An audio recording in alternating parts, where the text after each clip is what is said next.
Hey guys, so today I'm reviewing Beyond the Gate Season 1, Episode 84. We're back after a week break. I'm not gonna lie, it felt refreshing. I didn't miss the show. It was gone for a whole week, and we're back. It felt refreshing, and we're back in the mojo. So let's just start the episode. This was a really good episode, by the way. Like, that's what I'm saying, we're back. But the episode starts off with Chelsea talking with Addison, and basically, or Allison, whatever her name is. And basically, she was like, I miss you. We can be back together without Greg being in the picture and this and that. And Chelsea's just like, girl, I'm seeing Madison now. I'm over it. Like, you had your chance. And I agree. It's like when Chelsea wanted to try stuff with you, you was just like, no, I'm married. I'm happily married. This is just a one time thing and da da da da da. But now you want to split in the blog and be like, oh no, I'm sorry. I'm having marital issues and this and that and the third. And I want you back. This is like, what are you talking about? Like, so now that she's moving on, now you want her back. So I'm glad Chelsea's not falling for it because Madison seems like a way better girl for her anyways. And Madison was actually overhearing it. Madison heard her say that no, because she was Allison. So that's good that she heard that. I'm glad she didn't mishear anything because I thought that was what happened. So basically, Chelsea just shutting her down. So then Randy is pointing the gun, at the busboy, and basically he tells him that the whole thing was a setup for him, to come, to fall into the trap, and he basically told him to come with him, and he's going to handle that issue. So he came with him.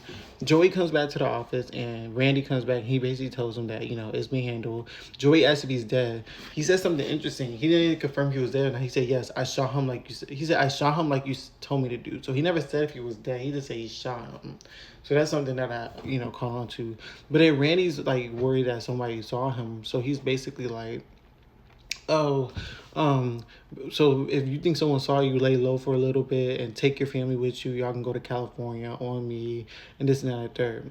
So while they're in the middle of their exchange, Doug walks in and Doug's like, what's going on here? Obviously they're like, oh, nothing, this and that and third. Randy's about to go on vacation. He's just handing me the gun because, he can't take with him on vacation. And obviously Doug, is getting suspicious. So he invites Randy out for a drink with him. So basically, he goes to the bar and he invites Vanessa, and basically, they start questioning Randy. He asks if he's afraid of Joey, and he says yes.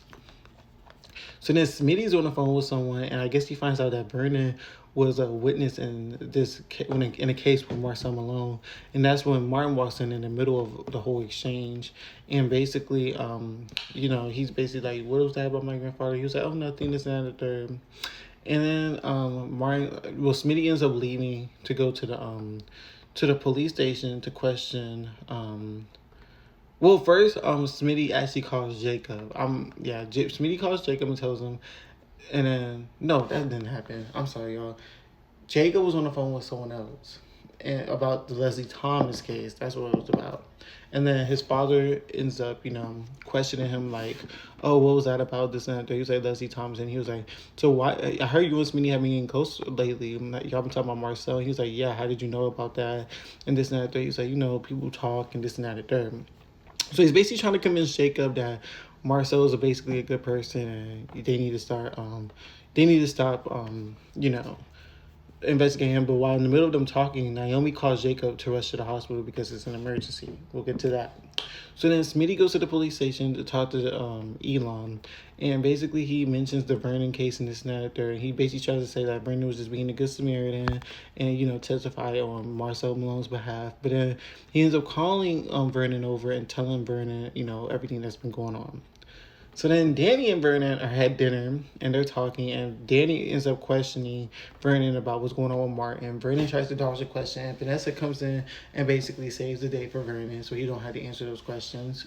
And Vernon dips out of there, and Danny and Vanessa are talking, and basically Danny's trying to get property for her new modeling agency.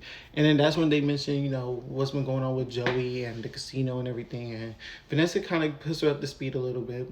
And then that's when a server ends up serving them, and Martin comes in and confronts the server. They're like, what the hell? And he's like, oh, I'm sorry, I thought you were someone else. And he apologizes to the server. The server says that the guy quit the other day, and that was that. And obviously Danny and Vanessa were like, what was that about? And Danny was like, I don't know, I'm gonna find out. So Tyrell also comes home and says he wants to go to the park and meet some couple friends at the chess club, and he's like, cool, whatever.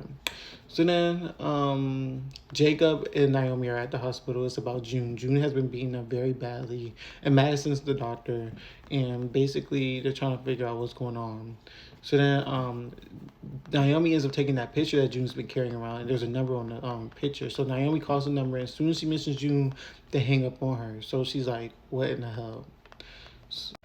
So the episode actually ends with Martin coming home and seeing Tyrell playing chess with the busboy, and the busboy's like, checkmate. But I think that was Martin's hallucination. But that's how the episode ended. So that's how the episode ended. Like I said, it was a good back week. It was a 5-minute review. So yes, it's a good week back. I'm glad we're back. It felt refreshing. I'll see you guys tomorrow for episode 85.